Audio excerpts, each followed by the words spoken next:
Hello friends, আমি সুস্মিতা। আমার চ্যানেলে সবাইকে ওয়েলকাম। তোমরা কেমন আছো? আশা করি ভালো আছো। আমিও খুব ভালো আছি। দেখো, আজ হচ্ছে বিপত্তারিণী পুজো। তো প্রথমে এবারে পড়েছে শনিবার, তারপর পড়েছে মঙ্গলবার। আমাদের করে প্রত্যেক বছর মঙ্গলবার, আর শনিবার করে না। শনিবার একবার করেছিল আমার দিদির যখন বিয়ে হয়েছিল, সে বছর মানে মঙ্গলবারে বিপত্তারিণী পড়েছিল, আর মঙ্গলবারই আমার দিদির বিয়ে ছিল, সেই বছর শনিবারে পড়েছিল। দেখো, আমি সকালবেলায় স্নান করে রেডি হয়ে নিয়েছি, কেননা দাদা বর্ধমান যাবে আর মায়েদের জন্য প্রসাদ ডুরি সব নিয়ে যাবে। বৌদি আমাকে ওঠালো, উনি আমার কাজ হয়ে গেছে, তুমি স্নান করে পুজোটা দিয়ে এসো। ঠিক আছে, আমি পুজোর জোগাড় করতে অলরেডি বসে গেছি। আর দেখো, আজকে বিপত্তারিণী হচ্ছে সব 13টা করে, 13টা দ্রব্য, 13টা গুড় মানে গিট, 13 রকম ফল, সব 13টা করে। তো দেখো, আর সত্যি কথা বলতে কি, পুজো আর্চার কাজ ছোট থেকে আমার মায়ের সঙ্গে আমি করতাম, আর এখন বাড়িতে আমিই করি। মানে সব পুজোর ডিপার্টমেন্ট আমি করি, আর বাড়ির আদার্সে কাজগুলো আমার দিদি, মা, বৌদি ওরা করে। মানে পুজোর যাবতীয় ডিপার্টমেন্ট কাজ আমিই করি। দেখো, আমি এবারে কি বলো তো, মাকে করতে নেয়। তার কারণ আমার ঠাম্মা মারা গেছে, তার জন্য মায়ের হবে না। বৌদি বলল আমি করব। বৌদি এবছর ধরবার, আমি না বহুত দিন আগেই ধরেছি, বলে আইবুড়ো মেয়েদের নাকি বিপত্তারিণী ব্রত করতে না। দেখো, আইবুড়ো বিবাহ নিয়ে কিছু নিয়ম আছে, ঠিক আছে, কিন্তু এই নয়, কথাই আছে না, ভক্তির ভগবান। তোমার যদি ভক্তি থাকে, ভক্তির কাছে সব কিছু, ঠিক আছে।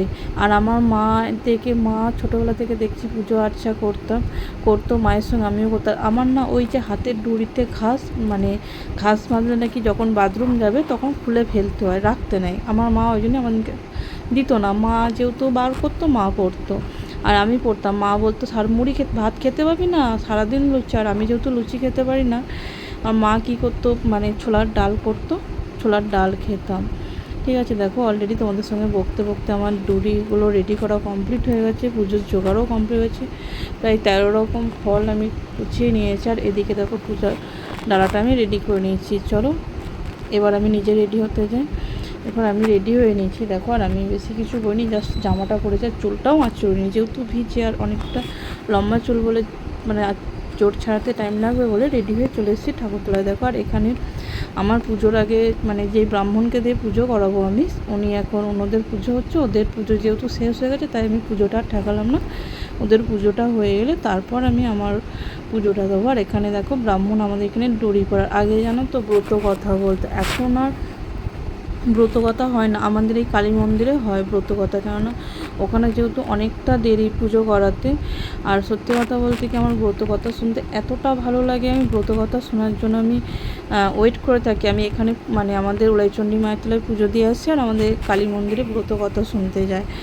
আর যেহেতু আমার দাদা বর্ধমান যাবে, বর্ধমানে কিছু কাজ আছে গাড়ির ব্যাপারে, প্লাস মায়ের কাছে যাবে, ওর জন্য বৌদি বললো উনি তাড়াতাড়ি পুজোটা করিয়ে নিয়ে এসো, তোমার দাদা বর্ধমান যাবে, খেয়ে যাবে। আমি ঠিক আছে, তার জন্য বাড়ির তলায় পুজো দিতে চলে গেলাম।